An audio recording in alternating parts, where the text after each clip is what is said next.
warahmatullahi wabarakatuh. Saya Delvika Hanam kelas PGMI 5A. Di sini saya akan mempresentasikan kembali presentasi yang telah dipresentasikan oleh kelompok 2, yaitu dengan materi pertumbuhan dan perkembangan gerak. Pertumbuhan adalah bertambahnya ukuran dan jumlah sel serta jaringan intraseluler, berarti bertambahnya ukuran fisik dan struktur tubuh sebagian atau keseluruhan, sehingga dapat diukur dengan satuan panjang dan berat. Perkembangan adalah bertambahnya struktur dan fungsi tubuh yang lebih kompleks dalam kemampuan gerak kasar, gerak halus, bicara dan bahasa, serta sosialisasi dan kemandirian. Pertumbuhan terjadi simultan dengan perkembangan, berbeda dengan pertumbuhan.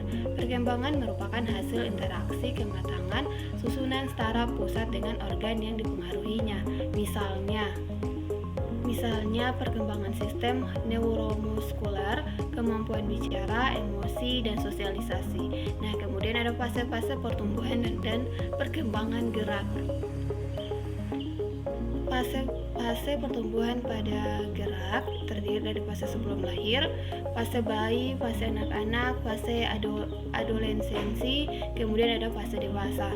Manusia adalah makhluk hidup yang selalu mengalami perubahan dari waktu ke waktu, bermula dari proses perbuahan yang terjadi dalam bentuk menyatu sperma sang ayah dengan sel telur ibu. Terbentuklah serangkaian organisme yang kemudian tumbuh menjadi janin. Fase sebelum lahir adalah fase perkembangan selama masih berada di dalam kandungan. Lama kandungan yang normal adalah 9 bulan 10 hari. 2 minggu pertama sejak terjadi pembuahan disebut fase awal. Antara 2-8 minggu berada di dalam kandungan disebut embrio, dan antara 8 minggu sampai sehat kelahiran disebut janin. Kemudian ada fase bayi, adalah fase perkembangan mulai dilahirkan sampai berumur 1 atau 2 tahun. Mulai saat lahir sampai umur 4 minggu merupakan fase kelahiran. Fase anak-anak adalah fase perkembangan mulai umur 1 atau 2 tahun sampai 10 atau 12 tahun.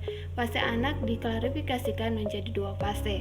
Pertama ada fase anak kecil, kemudian fase anak besar. Fase anak kecil adalah antara 1 dan 2 sampai 6 tahun, sedangkan fase anak besar adalah antara 6 sampai 10 tahun atau 12 tahun.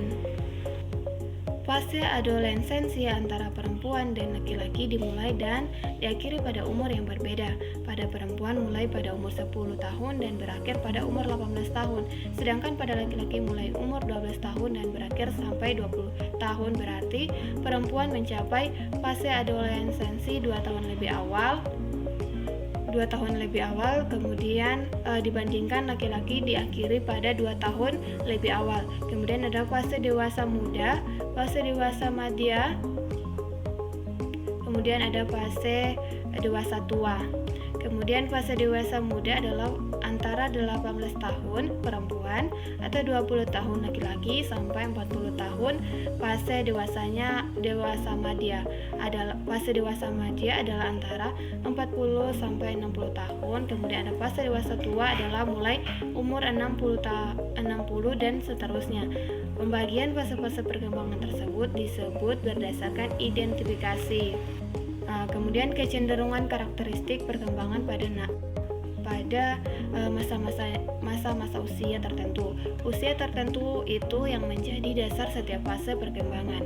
Kemudian ada karakteristik sifat setiap fase perkembangan gerak. Pendidikan jasmani, olahraga, dan kesehatan merupakan salah satu mata pelajaran yang dilaksanakan pada jenjang pendidikan dasar, menengah, bahkan pada pendidikan tinggi. Tujuan pendidikan jasmani yaitu untuk mengembangkan aspek kebugaran, yaitu mengembangkan aspek kebugaran jasmani, keterampilan gerak, keterampilan berpikir kritis, keterampilan sosial, penalaran atau stabilitas emosional, tindakan moral, dan aspek pola hidup sehat. Pertumbuhan dan perkembangan merupakan rangkaian kata yang selalu digunakan secara bersamaan, tetapi memiliki makna yang berbeda.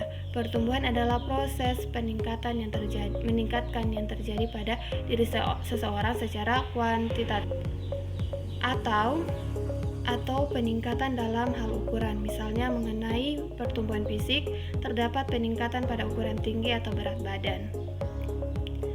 Nah, sekian dari saya penjelasan dari presentasi dari kelompok 2 yang saya ulangi dan saya akhiri. Wassalamualaikum warahmatullahi wabarakatuh. Lebih dan kurangnya saya mohon maaf.